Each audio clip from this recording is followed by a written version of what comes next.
First of all, you don't know me. We're all about that high school drama girl, all about them high school queens. We'll take you for a ride in our comic girl, cheering for the right team. Drama queens, smart girl, rough girl, fashion but you're tough girl. You could sit with us, girl. Drama queens, drama queens, drama queens, drama queens, drama queens. Hello, friends and One Tree Hill family. Wow. We are on season 2, episode 18, The Lonesome Road. I don't know what to say, but wow. I know what I'm going to say. Okay. You know what I'm going to say. I know what you're going to say. This show originally aired April 26th, 2005. Let me give you the synopsis, and then we'll really get into it. On his way home from seeing Haley, which, if you remember from last week, really didn't go well, Nathan stops to visit Taylor, hoping for some fun. And maybe more. Gross. Meanwhile, Anna gets a surprise visit from her old girlfriend. Oh my God, what good scenes these were. And is inspired to finally come out to her parents. Lucas works with Andy to try to bring Dan down. Karen puts her foot down with Brooke, who gets grounded. And Peyton and Jake continue to hide baby Jenny from Nikki. Dun, dun, dun. Dun, dun, dun. Well, much like our episode this week, where there was no Haley to be found, Joy is being a cool mom and is like on a school field trip going cross country right now. So we're just going to have to talk about her. Yeah. About how much she's we taken love Maria her. on a pretty rad adventure, and we just couldn't make today work. So we'll miss her like we did then when she went on tour and we stayed home without her. God, the show loses something without her. It really does. Yeah. And we felt it in this episode. Can I just say it? I hate this episode. I know. I hate this episode. It is my least favorite episode. The misogyny is strong. Yeah, there's just a lot that isn't good. But here's the thing. Like you said, the Anna scenes in this episode should have been served up on a golden platter because they are beautiful. Yeah. And Daniella Alonso is like finally getting this like grand opus of her character coming full circle. Yeah. And it just gets lost in the bullshit.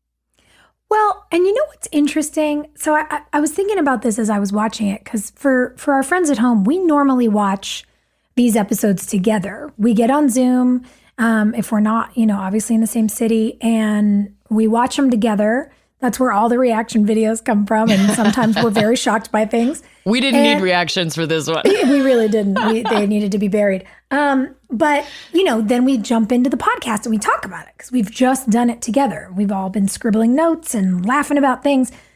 And because this week's crazy for us, Joy's on the road, we've all got a bunch of stuff going on, we had to watch the episode separately. So, Hilarie, you were like, this is ridiculous. You were like giving me the rundown. I was so mad You yesterday. were so mad. You were like, this 20-minute Coyote Ugly sequence, this is all bullshit. And here's what's wild. So I was like prepped. I didn't remember what this episode was. You told me. Yeah. So I was prepped for it. And when the sequence started, I was like, oh man, is this my like internalized misogyny from the early 2000s that I think this is kind of cute? And then I was like, yep, I see what my sister's talking about, because the cute has ended. Now it's gross. Now these poor girls whose, names nobody even knew, who got hired to be Taylor's coworkers, are like smacking their asses in gratuitous close-ups. Oh, and it's still going for minutes forever. And minutes and minutes and minutes and minutes. And I was like, yeah. And let it be known, those girls, lovely.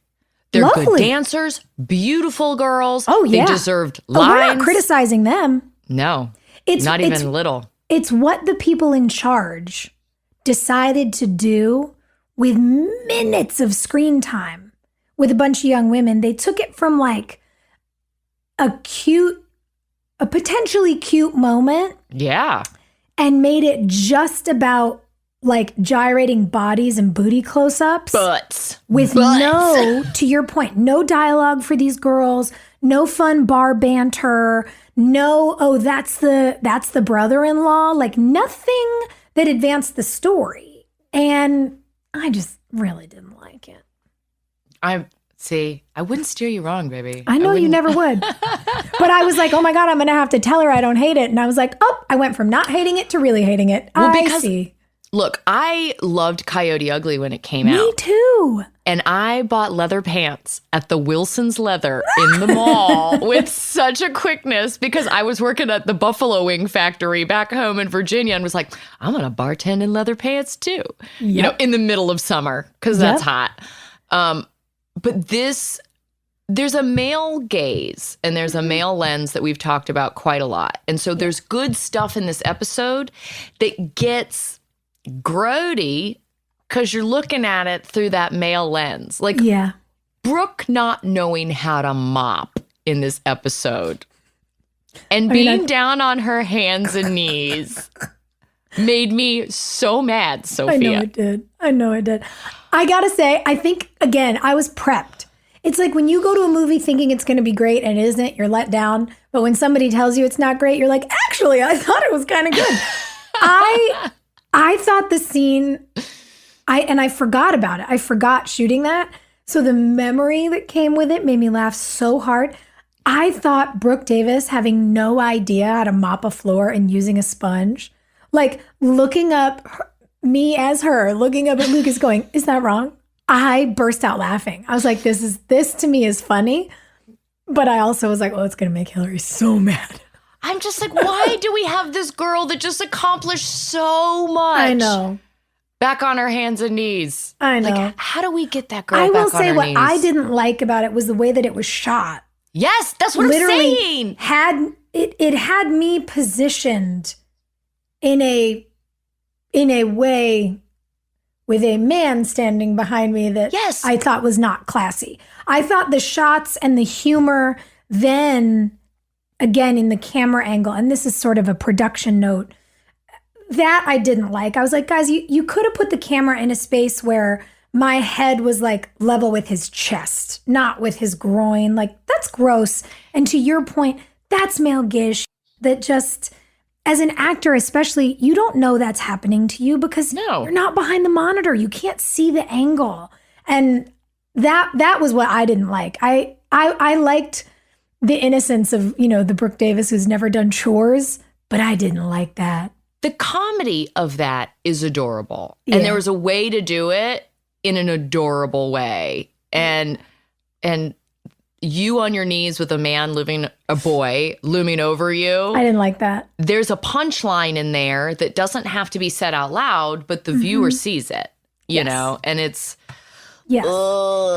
And to your point, I think that this is an important conversation. Like, we all are better when we are willing to examine nuance and when we're willing to be honest and frank about what's good and what's not. Yeah. And that's kind of what this episode is. Like, the Anna stuff was really good. The way that they were gross to those girls who they didn't even give any dialogue in the Coyote Ugly ripoff was not good.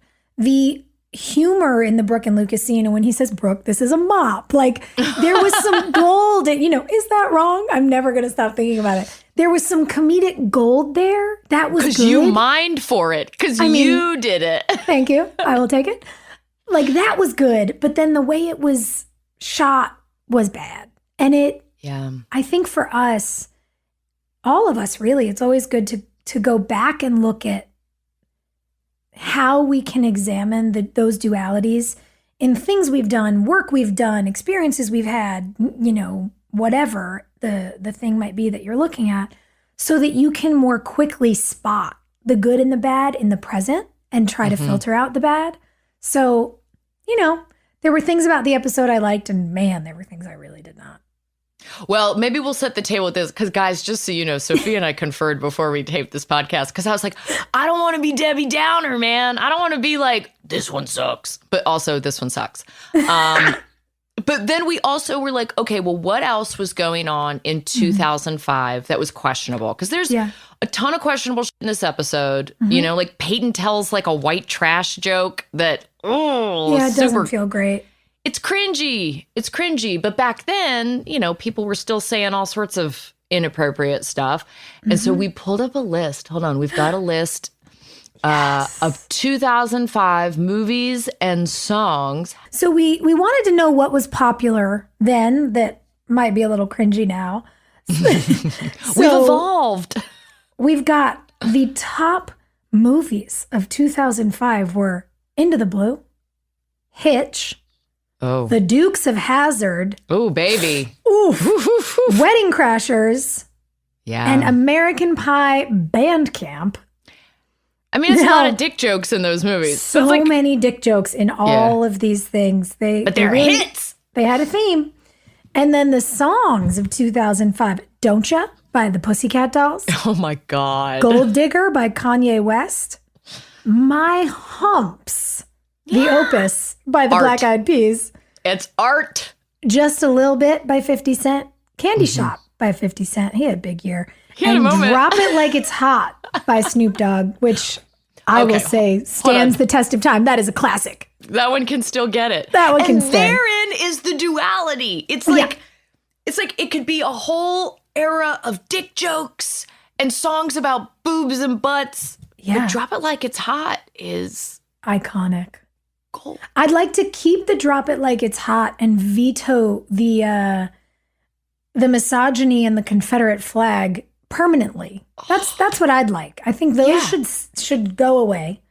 But we should keep Snoop. I mean, God, the Super Bowl halftime show. Yeah. Listen, we all outed ourselves this year at the Super Bowl. Oh my God. It just made me so happy. It was my son thought I was so cool because I'd met so many of them from MTV. And Gus is like, "You've met these people?" And I'm like, "Oh yeah. Oh yeah. Oh yeah. Mom's cool, dude. You don't even fucking know." 2005 was weird. I mean, it was weird. Also, I know we've talked about this, but really the me mopping scene, I was like, where are the rest of my pants? Girl. There was such an enormous space between where my shirt ended and where my pants began.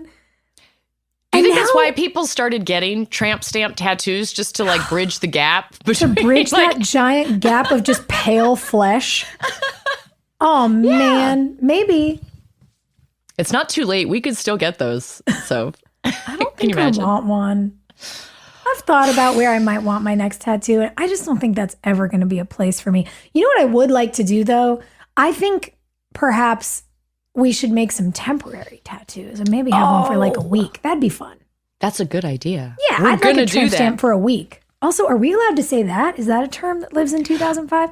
Again, tramp stamp. Stamp. And like we've talked about. That feels yucky. We always called those tank tops wife beaters, which is I know. There's a whole learning curve that is good. It's a good thing. Mm-hmm. And so we are going to accept that we love our show. We love the characters on our show. We don't like certain elements. We don't like certain words that are used. The white trash thing really made me feel awful in this episode. I really don't like that. No, it's disgusting.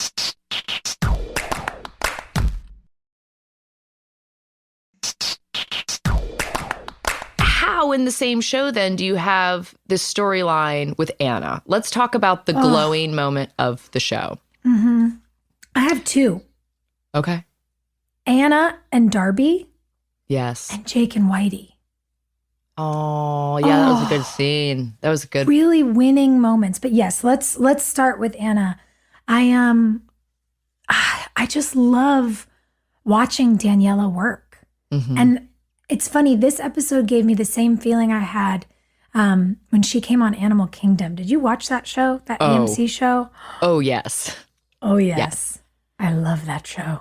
And when she came on, I was like, oh my God, Daniella. And it was such a joy to see her embodying that character, you know, this young mom. And it's really interesting having seen her, you know, in a more recent project, to go back and watch her and just be like, God, you can just see it in her all the way back to 2005. She's so present and vulnerable. And what I like so much is that she's not afraid to hide the struggle that Anna is going through. She doesn't, you know, memorize her lines in a way where they just tumble out. She finds the words. And, you know, for the folks at home, when you've shot a scene 18 times to make it look spontaneous, requires some technical skill. And I just love watching her. Yeah. Well, and Darby coming on, this character of Darby, played by Sprague Graydon. I've seen Sprague Graydon in so many different things. Everything. I hope I'm saying her name right, because I get self-conscious about that. But we've done like 4 different shows together. She was on One Tree Hill, White Collar, Lethal Weapon, and Grey's Anatomy. And so whatever casting director casts these shows, they're like, yes, these are the kinds of girls that we like. Yeah. Well, also they're like, when you need somebody to come in for an episode and really hit a home run, Sprague Graydon, get her. So talented. She was beautiful. It's a part that could have gone sideways. Sometimes you don't know when you're only doing one episode of a show. Mm-hmm. She plays this like beautifully nuanced character in just one episode. Like, she should have had 4 episodes to kind of play this out and check in and dance around Anna and figure out their feelings. She gets it done in one. She's got the great scene with Lucas where Anna doesn't really know how to introduce her and then goes for it. Yeah. Frankly, I'm jealous that Lucas got all those scenes. Like, I'm like, where's Peyton? She's been the one like defending her. I know. You're like, excuse me, this is my friendship. But it was important to see a boy accepting of this friendship in 2005 when this was still an uncomfortable conversation to have. And to have a boy celebrate it, and be like, I'm going to miss you as a friend. The work that Chad got to do in that storyline, I'm jealous of. I know. It was really, really nice for him. And I do think it's important. We are more accustomed to women modeling vulnerability and acceptance with each other. Mm-hmm. And so to have a boy do it, to teach viewers that, these 2 girls who'd been in love were not a punchline, does feel important, especially in 2005. It hit me so hard because we were talking in advance of this about what's changed. And in the one of the later scenes between Darby and Anna, when Darby's explaining to Anna how she came out to her own parents and what went well and what was hard, and she talked about, it was hard to see some of their dreams vanish, like getting married. Oh my God, Sophia, that was horrible. It broke me and I went, wow, there are kids who are watching One Tree Hill now who didn't experience 2005, when if you were in a queer couple, you couldn't get married. It was illegal in our lifetime. Yes. It was illegal for 2 people who are in love with each other to marry each other, which is so insane. It's insane. And the idea that you couldn't have children, that was a dream that went away. God, I'm so glad you said that, because I wrote it down here in my notes. And again, yes, like you, I was floored because the change in our lifetime is vast. And I hope it continues to get better and better and better. And it's always going to be a fight. It just is. And so we're down for the fight. And I'm proud that we were on a show that was a part of the fight, in the early days. But yeah, that reality it still feels icky. Yeah. Well, and look, we're here to analyze our show, but it does feel in this particular moment, while we're analyzing a show that's pretty evergreen, we are talking about change and progress. And there are laws happening all around the US right now where there are political parties trying to roll back equal and civil rights for people. There are elected officials campaigning against gay marriage, which is such an annoying thing to say. Marriage is marriage is marriage. Stop it. But because we're talking about groups of people who are denied their rights because of who they are, which, is unconstitutional. But here we are, to your point, Hilarie, we're going to have to keep fighting this fight. There are also elected officials in our country right now who are saying that they want to roll back the law that made interracial marriage legal. I know. Oh my God. I saw that. Y'all, this is crazy. And so this does feel like if there was ever a moment to remind the folks at home, please get involved in your communities. Please make sure you are registered to vote. Even if, whatever the next election cycle might be, there's 2 candidates in every race, right? Like, maybe you don't have a perfect candidate, but please show up and vote for the candidates who are on the side of progress and equality. Because if we don't, we are going to risk going back to a time where people who are in love have to look at each other and say, we will never be able to get married. We will never be able to have kids. And the fight of our lifetime has been to undo that injustice. And you can see how recent it was. We were talking about it on our show in 2005. We cannot go back. There are Annas and Darbys in every community. Yes. Whether they're out to you or they're out to the whole community or they've kept it to themselves. And so if you love our show and you love these characters and you can empathize with what they're going through, then get up, fight for them. Yeah. That is important. Show up for people and show up for people with love, because there's a lot of people out there who are showing up with a lot of hate. Yeah, they're so loud and they're so noisy. Gross. And I think we can remind not only ourselves, because we do it for each other. Yeah. I mean, we talk about this, the articles we text each other, the shit we get fired up about. I was sending you guys articles this morning about like Wilmington, just like, what's happening? What are we doing?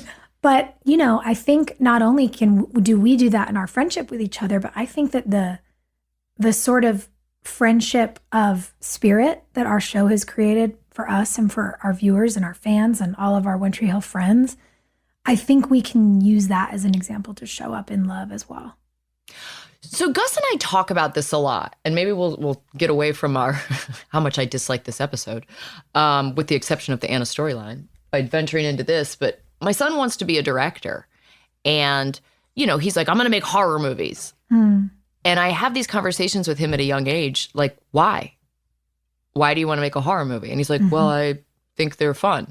It's like, okay, but like, what's your message? What's the real thing that's scary? Like, what are you making this about? And so that is something that even on our teen drama, like teen dramas are dorky, guys. We know.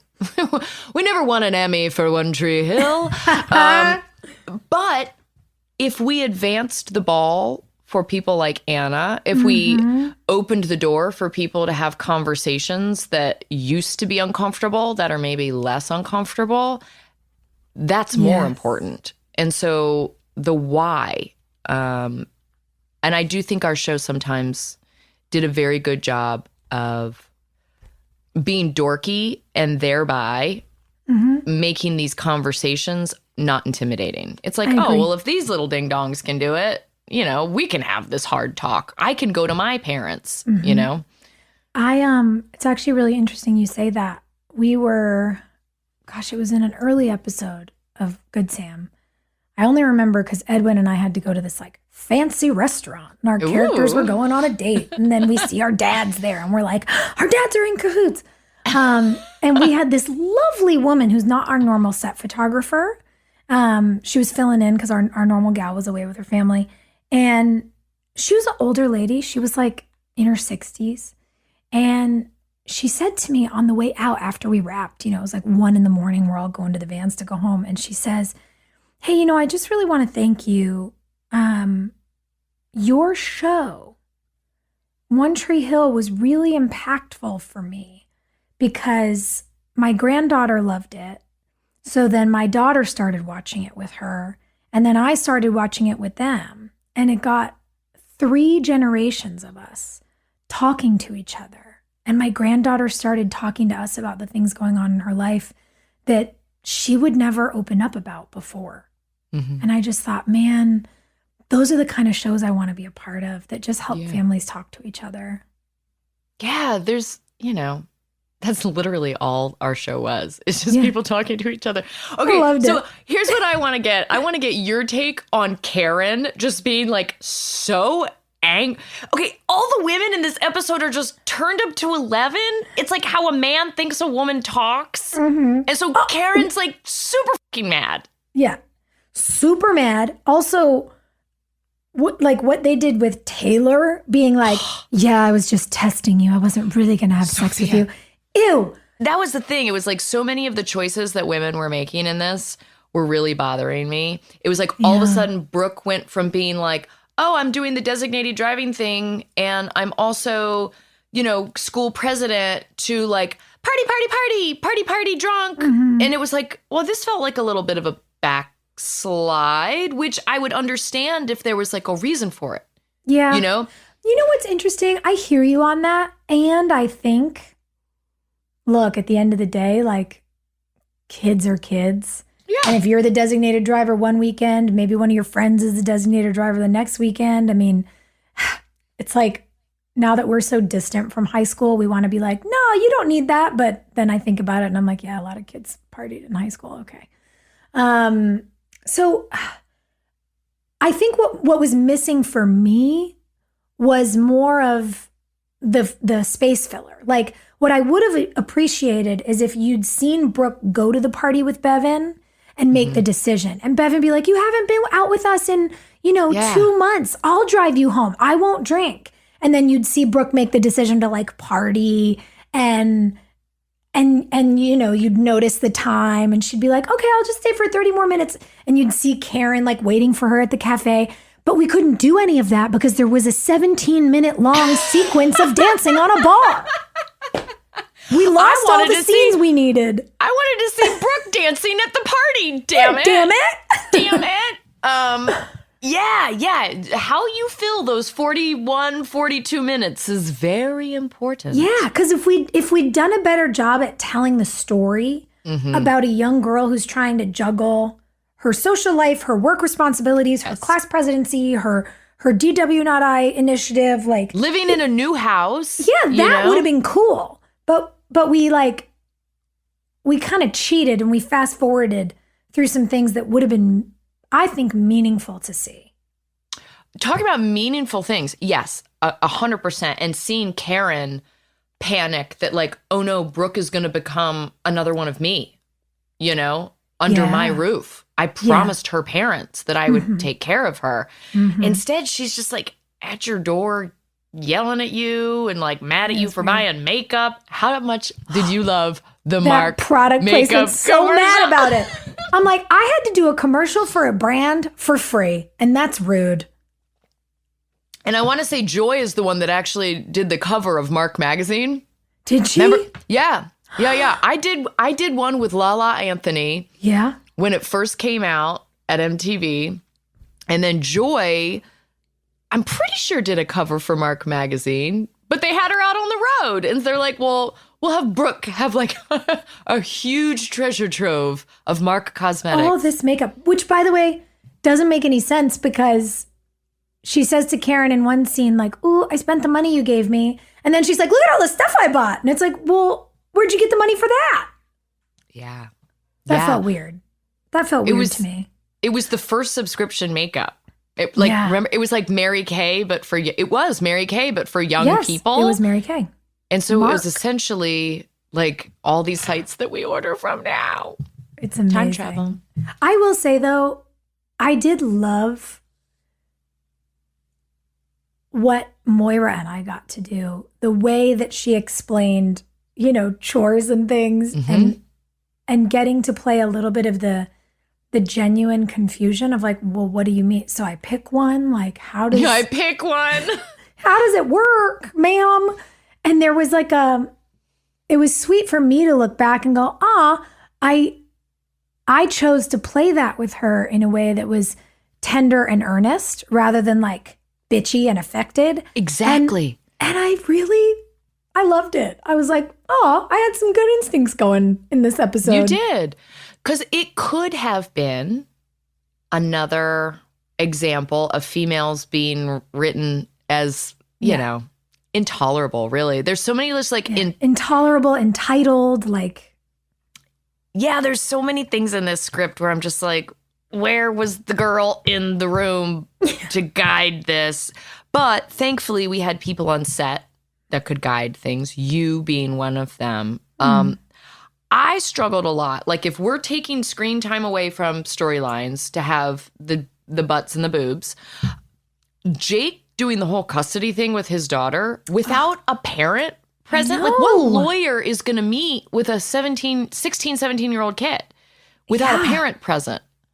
And again, these two beautiful storylines, Anna and Darby, Anna coming out to her parents, and then Jake and his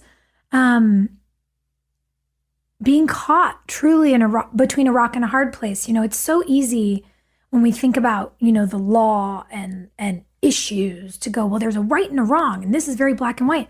Life is gray, it's muddy, it's mixed. And Jake doesn't have a good option. He has a bad option and a really bad option. And Brian played it so beautifully. And I just thought I was like, why aren't we spending more time here with this? And why didn't we, you know, hire at least one actor to play one of his parents? We didn't even need both. You're right. It was so weird. His mom or his dad could have been there. Or maybe he had two dads. Like, I don't know. One parent of any kind could have been there. Yeah. Well, and, you know, Brian took a story that was so mustache twirling. You know, Nikki's been written so one note as just like this conniving, you know, basically like girl Dan. Just like awful. Yeah. Very little nuance to that character. And she makes it interesting and she does a good job. And she's like, that is my daughter. And you know what? She is entitled to know her daughter. Yeah. This story that Greenberg has to tell is like so bad, where he's talking about Nikki falling asleep in the car and baby Jenny in the back with no blanket, shivering. They're sitting outside of a bar, you know. Yeah. It's horrible. And it was just so horrible that it also made me feel like whoever crafted this episode hates women. Like, there's just so much stuff in here that the woman is either the one yelling or angry or fucking up, or there's just so much misogyny just so easily sprinkled throughout this episode that I don't know. I really struggled with the reality of that story, because it would be bad enough if she just, like, you know, let Jenny be in a dirty diaper for a really long time. You know what I mean? But they always had to turn it up to like crazy. And it made me wonder, like, is that how they think women are? Well, you know what I think is interesting too, you saying that? Like, because we talk a lot about how when you make television, you know, of any kind, like, you need drama. Of course. You need something for characters to go through. But sometimes I think that requirement for heightened reality can make us a little desensitized to how problematic average, quote, average things can be. Like you saying, what if she'd left Jenny in a dirty diaper all night? And you know, if someone had suggested that, there was a writer saying, well, that's not a big enough deal. It is, though. And it is. Yeah. You know, neglect is a big deal. And I am very curious about why there is a tendency in so much storytelling to need the neglect, the failure, the whatever the problem is, to always be at, you know, a 10 out of 10, an 11 out of 10. They take it so far that weirdly I'm in this moment wondering if it makes us almost less sensitive to the smaller aggressions or issues that people go through. Well, so listen, if you're watching a TV show and the bad guy, I'm saying that in quotes, does something that's not turned up to 11, maybe it's a 4 or a 5, and it's something that you've done in your life, it's going to affect the way you watch that show or how you feel about that character. And so I personally, in watching things, appreciate when the aggressions are microaggressions, because it's like way more relatable to my life. Yeah. And so I like that. It's like, you know, Well, you can't divest from it. You can't go, oh, I would never. I would never. Oh, clutch my pearls. Never. God. Look, I would never park a car outside of a bar and sleep with my kid in the middle of winter, with the frost on the windows, right? But when I watch certain TV shows or like somebody raises their voice with their children and it's traumatic, then you as a parent have to be like, oh God, have I been scary? Have I raised, and of course I've raised my voice, but it affects me more to see how it plays out on screen. Yes. I think Nikki's Emmanuel's such a good actress, and she's done what she could do with this writing, where Nikki is just bad news. And I would have preferred if like she was working a shift somewhere and fell asleep in the car with Jenny. Like if she had a thing, if she was studying, she's in college or was in college. But if there was something that wasn't just so evil, women, not every woman is evil. Taylor's seducing Nathan. Nikki's trying to kidnap Jenny. It just all feels kind of meh. Yeah. Not my favorite. Yeah, it is. It's really just so dialed up. I don't like We it. also talked about how we had so many young writers too. And so, we really grew to love our writers as we got to know them, and a lot of them being male writers. Yeah. But when you're young, you just kind of have to do whatever is on the board because you're trying to keep your job. You're trying to secure more episodes in the future. It almost felt like Hunger Games in the writing room on our show because everyone was jockeying for the credit, 100%. I mean, I'll never forget one of the writers that I think you're referring to,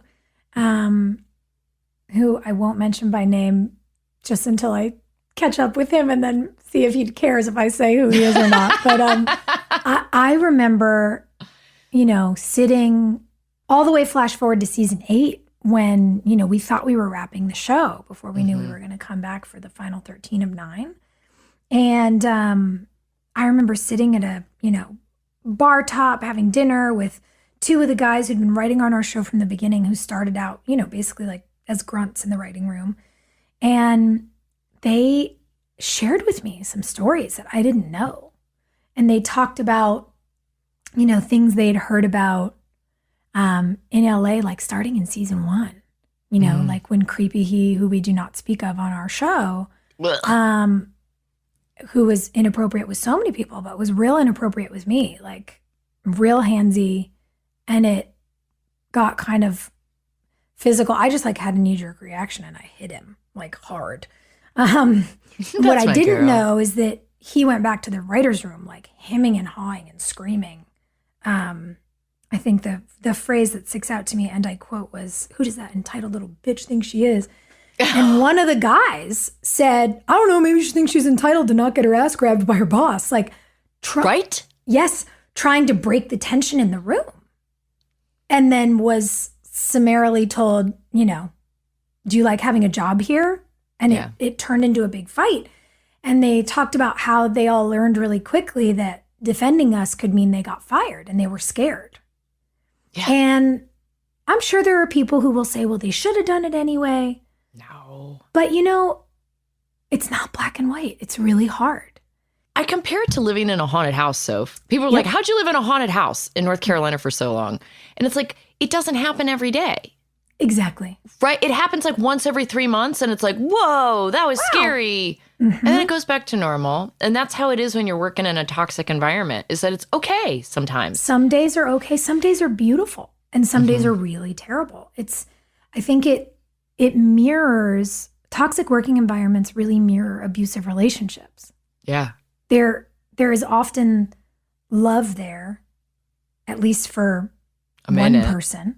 Yeah. And it's the cycle, it's the roller coaster. You never know when it's coming. And so what I appreciated, to circle back to the story I started to tell, what I appreciated about that conversation is I got to hear from these men who were our friends. teammates who did become really good defenders of ours as they got more solid in their footing, share with me about the things they'd loved about our job and about working together and the things they carried shame about. Saying, I remember this and it has been burned into my brain and I think about it a lot. And I'm really sorry I didn't have better tools then. Yeah. And I just want you to know I think about it. And it was so meaningful to me. And it's through that lens, like we were talking earlier about the nuance, right? Like the good and the bad, and you have to be willing to be honest about all of it. It's through that lens of accepting that more than one thing can be true at the same time. Yeah. That I feel like I can look back and go, yeah, I get it. There's things I wish I'd done differently, and there's things I'm really proud of that I did. And it's all jumbled together. But I think that the more sort of tolerant we can become of each other and the more vulnerable we can be about what stuff hurt? we wish we could go back and change would be incredible, because then we can certainly at least use the lessons to change the course of the future.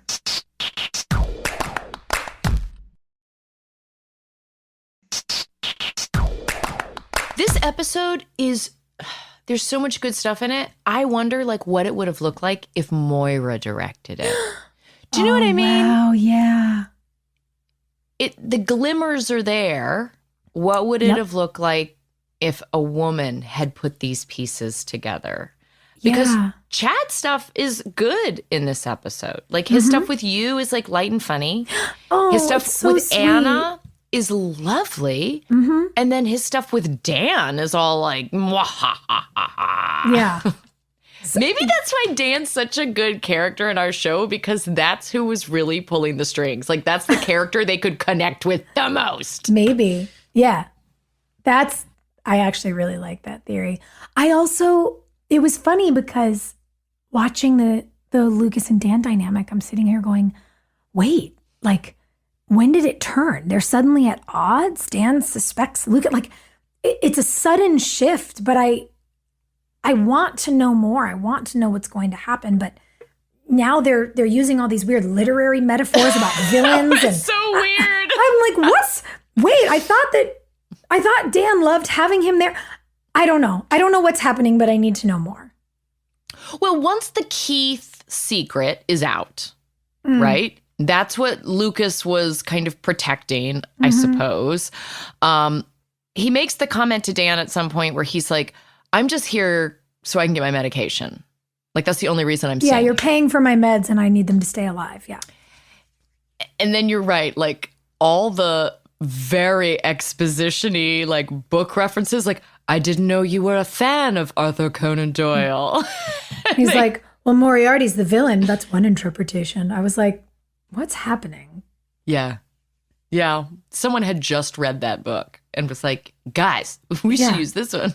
But then, there's this incredibly sweet element, and it connects through from the last episode, where Lucas has made it clear to other people that he has feelings for Brooke, but he's not putting it on her, which I think is another really important thing to have a boy model. And when he's laughing about, her cleaning the floor with a sponge, and he says, Brooke, this is a mop. He says that he will split the chores with her. And she says, you would do that for me? And he says, anything for you. And it's this moment where he's confessing his feelings, but not kind of running her over with them. Yeah. And it's the first time you see her register it. Wait, what? And it's generous. He's done all these generous things to help her, given her his room, and he's showing up to make sure she's okay. He's the one who says, Karen cares about you enough to ground you. Yeah. These are all new lessons for her. It's nice to see the similarities between what Luke is doing for Brooke and then what Andy is doing for Karen and Lucas. Because the second Lucas finds stuff, he trusts this new boyfriend of his mom enough to go and be like, what are we going to do? Yeah. And he's like, I gotta I got to do this. And Andy's like, no, we got to do this. And that's not necessarily a gift to Lucas. That's a gift to Lucas's mom. It's like, I'm going to handle your shit for you. So you don't even have to think about it. And so then for Lucas to turn around and do it with Brooke, that's what you do. You help people carry their bags. That's love. It's really refreshing. And it interestingly, as much as I hated, the villainous vixen on steroids thing that they always did to Taylor, Lindsay McKeon is so damn charming. She's good, man. God, I wish they would have given her words. Give her words. More real things to do. But I will say that as much as I hated, the gaze of the dynamic that she was asked to play, I really did like the simplicity of that moment for Nathan. When he says, I can't do this. And she says, because of Haley. And he says, no, because of me. And Nathan is saying, or he doesn't say no, but he says, because of me. He doesn't want to be that guy. He doesn't want to fall back on his old validation tricks, which is very much what Brooke's gone through too. I don't just want to be validated by what I used to use to validate myself. It's a cool thing in a yucky storyline. It's a cool moment to have a guy say, no, I want to be a better man. And both of these brothers in their own way are trying to learn to be better men. Yeah. I liked seeing James blow off steam. Me too, that was fun. But yeah, I don't know, that whole bit was just weird. She did such a good job with what she had, because the whole thing of you haven't been labeled yet. And I have. And so I'm just going to double down and I'm going to commit to the thing that I am. I'm a party. But you're not there yet, kiddo. Yeah, you have a chance. I wish it had come more from her as the older person than Nathan rejecting her. Do you know what I mean? It was like they're going for it together, and then he rejects her because she's the sultry vixen, and her comeback is, well, I wasn't going to kiss you anyway. Yeah. It's all male, but it's all male fantasy. It's what you were saying. It's it's the gross older guy with the pen. It's his dream of how available a hot girl would be to him. And it's just it's not reality. I would have loved instead is if they'd gone upstairs and she had just put on a kettle and made him tea, or, had been okay, you've had your fun. Do you feel better? Okay. Now here's what's going to happen. And instead it just got taken right to the edge there when even what was going on was crossing a boundary, Yeah. I certainly don't want to think, ooh, yuck. Ooh. No, can you imagine that in real life? Just no. No? Jinx? No. No. Yeah. It is a hard pass. Hard pass. But Taylor coming down the next day and encouraging him to pick. I wish that conversation happened the night before. Maybe that's what I'm trying to say. Yes, I agree. And again, credit to her. Lindsay delivered so much under it. She personalized that idea of humans who self-sabotage sometimes. When human beings feel like they are beyond redemption, sometimes they go even further toward that which has hurt them. And I thought she did all of this great work to give more quality to those words. But I agree with you. I would have loved if when they got upstairs and he was coming up after her thinking it was going to be a thing, she'd walked into the room and turned around with just a blank face. All right, cut the shit. Yeah. Did you have fun flirting with my friends? Did you have fun dancing on the bar? What's really going on? Yeah. If you're behaving this way, you're in pain. Let's talk about it. It would have been so unexpected. It would have been a cooler turn. Right. As opposed to the pushed up against the wall, heavy breathing.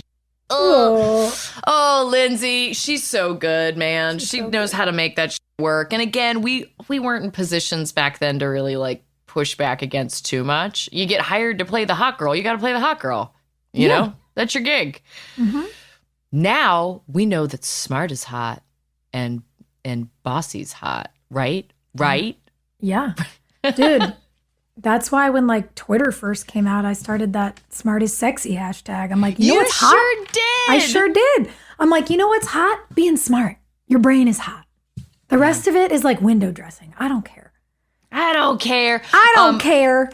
And that's what I think about that. The end of the episode, Anna With leaving. Anna and her parents. Is there anything that we missed?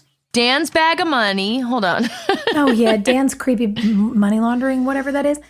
I loved Anna taking Darby's advice and practicing her speech in her mirror. Yes. And the way they did that reveal shot, that she was no longer in front of the mirror, but she was in front of her parents, and you just saw them blurry in the mirror.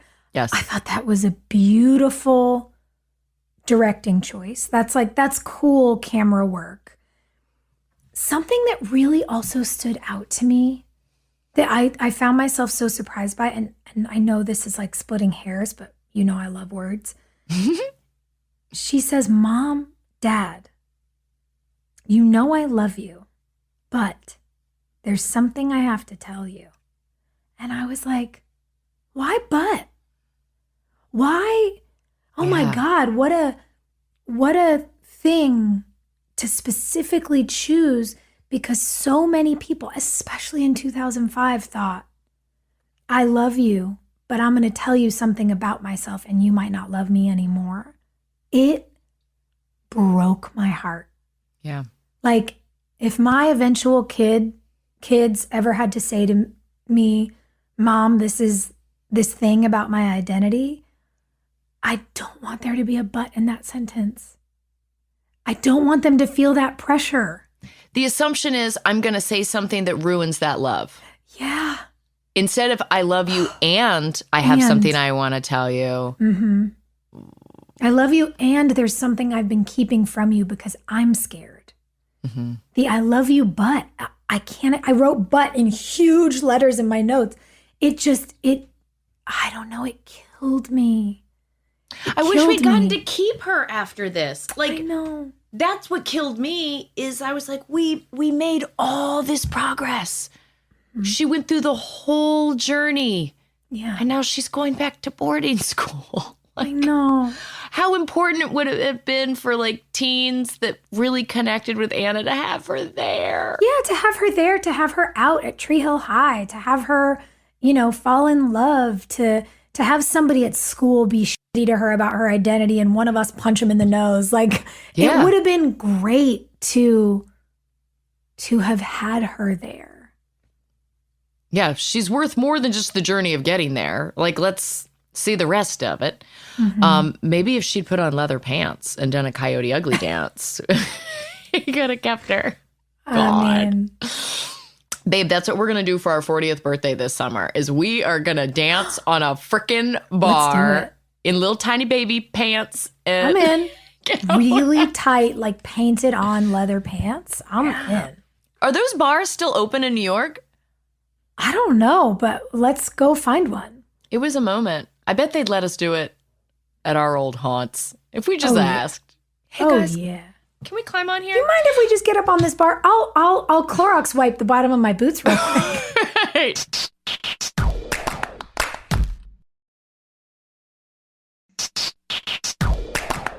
All right, do we have fan questions? We do. This week? We sure do. Oh, there we go. Okay. Well, this is funny. Letitia wants to know if we got a tattoo together to celebrate our days in Wilmington, what would it be? We've decided where it won't be. The tramp stamp. Soph's like, no. That piece of skin remains like the day I was born. Yeah. It will always be sweet and pale and tender. Sweet baby flesh. What would it be? I mean, we've been talking a lot about this. Are we getting a raven? Are we getting a crown? Are we getting Roman numerals? We don't know yet, guys. We want to know what tattoos y'all are getting. Can you send us some art, please? I love seeing those at I love conventions. It's so nice. Someone comes up and they've got like people always leave on their arm. And I'm like, oh, babe, but we're right here. But we're back. here. Somebody We're here sent for one you. the other day of like this is the place, like right here. Like under Ooh. their collarbone? collarbone. Yeah. That I thought was very pretty. Interesting. I like a long, slender shoulder tattoo. Oh, here? I know. Yeah. One of my guy friends has a tattoo that starts under his ear and comes down to whatever muscle this is and then goes down to the shoulder bone. And it is so pretty. All I think about though now, because all my tattoos are white because I never wanted to have to get them covered at work. And then I got this stupid one on my arm in black. I mean, I love it. It's beautiful. But the time I have to spend in the hair and makeup chair every morning, I'm like, it wasn't worth it. It just wasn't worth it. So now anytime I think about where I might want a tattoo, I think, how exposed is it and how often will I have to add an hour to my morning to get it covered? You got to put it in places where if you ever get asked to do a nude scene in the future, you're like, oh man, I'm so sorry. I got all these tattoos. Yeah, I can't. I can't. You should probably just get a body double. I just recently got this huge tattoo on my hip. I didn't know it was going to be that big. It is. It was for my friend's 40th birthday. So that's there now. I got one hip left for us. And then All right. are we the kind of girls that get like thigh tattoos now? Maybe. I think they're kind of sexy. I do too. You know what? I really do think we need to make some temporary ones and just stick them all over us and figure out where we like them. Try some things out. Yeah. Yeah. All right. Well, you guys send us some ideas. We'll get it turned into temporary tattoos. We'll try some things out. Maybe we'll even get you guys some. If you want some temporary tattoos, maybe we should just make them. I think we ought to. I think we ought to. All right, Letitia. What else do we have? Michelle wants to know, what's your favorite thing about Peyton, Brooke, and Haley's friendship? And what's your favorite thing about your friendship between you all in real life? I like that we all give each other space to be good at different stuff. Do you know what I mean? Like Peyton, Brooke, and Haley all did that. Yep. And I think that we do that in real life. Like, look, all three of us like to sing, but we know Joy's the real singer. Yeah.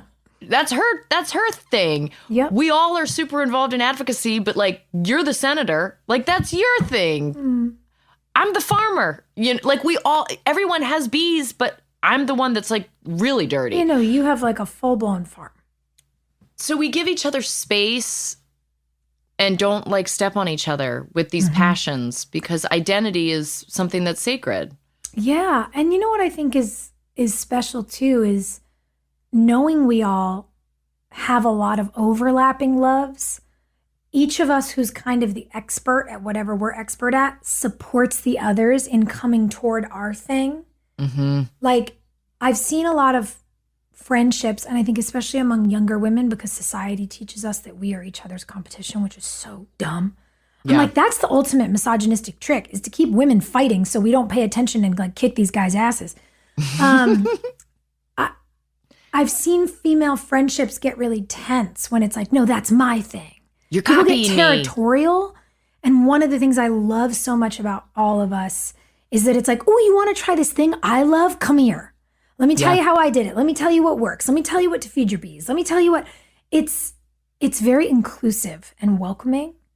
And I think that, you know, our characters did versions of that on screen as well. And I think it's probably the reason why so many people talk about how they want friendships, like Brooke and Peyton and Haley's.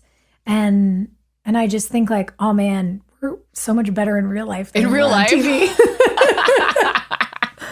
We're not kissing the same dudes in real life, sure guys. Are not. Oh God, we sure did dodge that bullet. I mean, at least I think we did. Yeah. Yeah, we dodged that. You know what I also will say that I really like? Because we're, you know, honest, blunt ladies. I like that we all really big up each other's husbands too.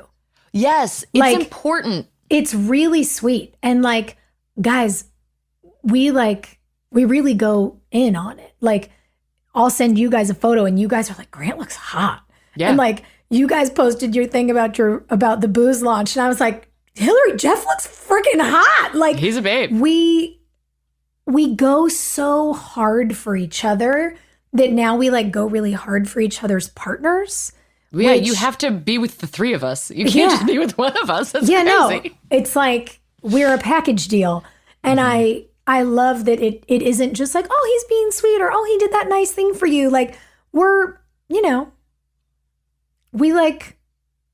like what we like. We like what we like. I'm trying to think of what the word is. I'm like, it's not like we don't flirt with, that's not it. But we cheerlead all the things, including like, yes, you nailed it. The children, I don't know if I'm making any sense. I can't find the words right now. No, it makes total sense because, your spouse always is more supportive when they feel included.